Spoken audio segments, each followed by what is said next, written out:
नमस्कार मित्रों, मैं धनेश्वर महतो। कल बड़े बेसब्री के साथ 27 अप्रैल को माननीय प्रधानमंत्री जी हिंदुस्तान के सभी मुख्यमंत्रियों के साथ वीडियोग्राफिंग के साथ बातचीत की और प्रधानमंत्री से बहुत आस थी हमें कि कल तो प्रधानमंत्री जी गरीब मजदूरों के विषय में सोच के उनको उनके घर तक पहुंचाने का कोई आदेश देंगे, लेकिन लगा ही नहीं कि प्रधानमंत्री किसी गरीब के प्रति, किसी मजदूर के प्रति कोई हमदर्दी रखते हैं। ऐसा कहीं नहीं दिखा।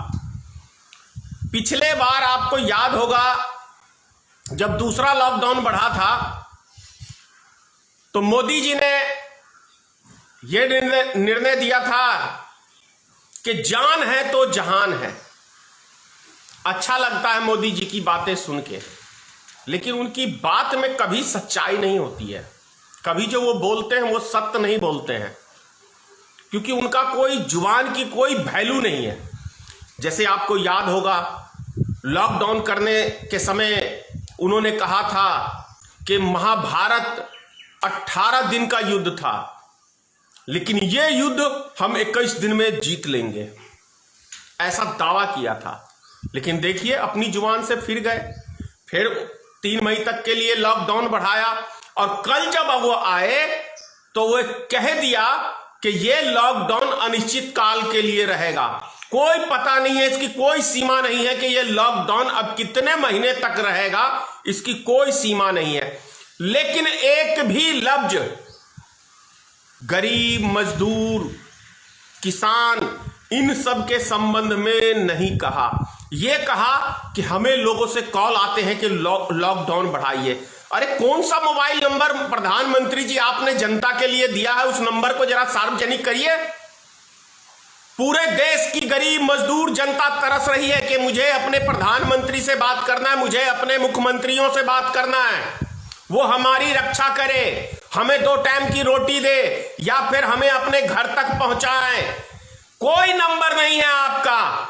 आपके सिर्फ जो भारतीय जनता पार्टी के चाटुकार नेता है आपके, वो चाटुकारों से आप बात करते हैं और उसी मन की बात में उसी को लाते हैं। जैसा एक सरपंच को ले आए थे, आप ही के भारतीय जनता पार्टी का सदस्य था, या 2-3 जो सरपंच से आप बातचीत किए वो आप ही की पार्टी के सदस्य। कितनी मूर्ख बनाते हैं इस देश की जनता को। आप कम से कम 135 करोड़ की पॉपुलेशन है, उसके अंदर कितने हेल्पलाइन नंबर आपने जारी किए हैं?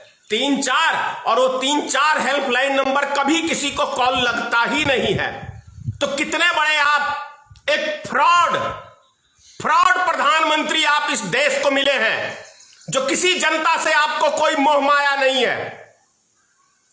बंद करिए अपनी ये फ्रॉडगिरी। इतिहास आपको मोदी जी कभी माफ नहीं करेगा। ये गरीब मजदूर जो आज भूख से तड़प के मर रहे हैं, इनकी हाय मत लो प्रधानमंत्री जी, मुख्यमंत्री जी, इनकी हाय मत लो। गरीबों की हाय विधाता भी नहीं ठुकरा सकता है, इतना ही कहूंगा।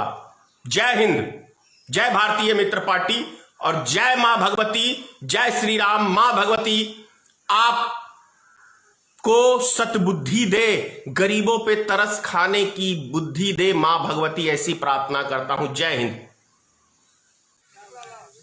नमस्कार मित्रों, मैं धनेश्वर महतो।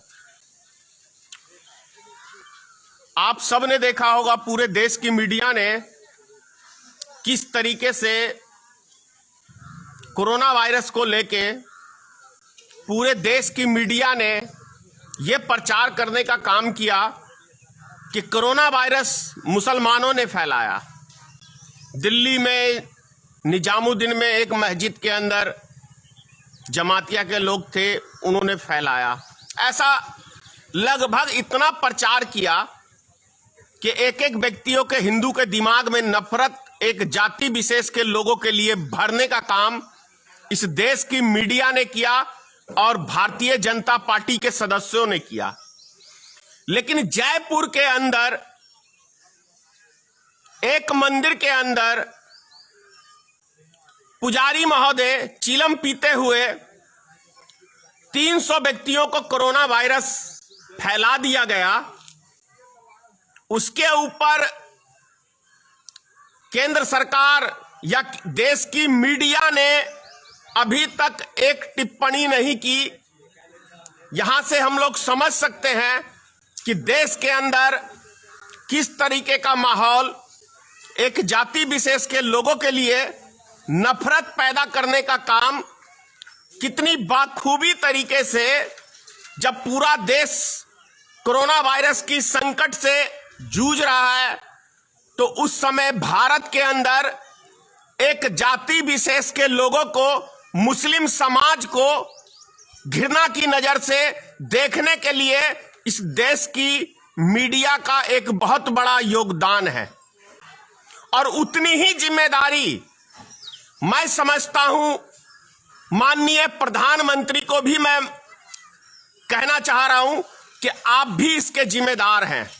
और आप जो रमजान का पवित्र महीना का अपने मुख से बखान करते हैं, तो मैं समझता हूं माननीय प्रधानमंत्री जी कि रमजान के पवित्र महीना को आपको अपने मुंह से बोलने का भी कोई अधिकार नहीं है मुस्लिम समाज के विषय में, क्योंकि आप भारत के इकलौते ऐसे प्रधानमंत्री हैं अभी भारत के इतिहास के अंदर जो मुसलमानों के प्रति नफरत फैलाने का बहुत बड़ा योगदान श्री नरेंद्र मोदी जी का है।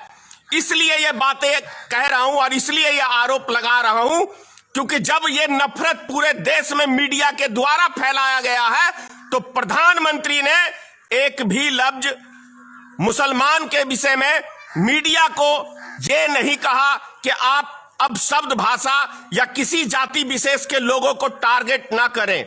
दिल्ली के अंदर दंगे फैलाए गए, लेकिन प्रधानमंत्री ने यह नहीं कहा कि आप किसी जाति विशेष के लोगों को टारगेट नहीं करें। इसीलिए रमजान जैसे पवित्र महीना का प्रधानमंत्री को बोलने का राइट नहीं है। यह उस योग्य ही नहीं है ये प्रधानमंत्री कि रमजान जैसे पवित्र महीना के विषय में टिप्पणी करे। जय हिंद।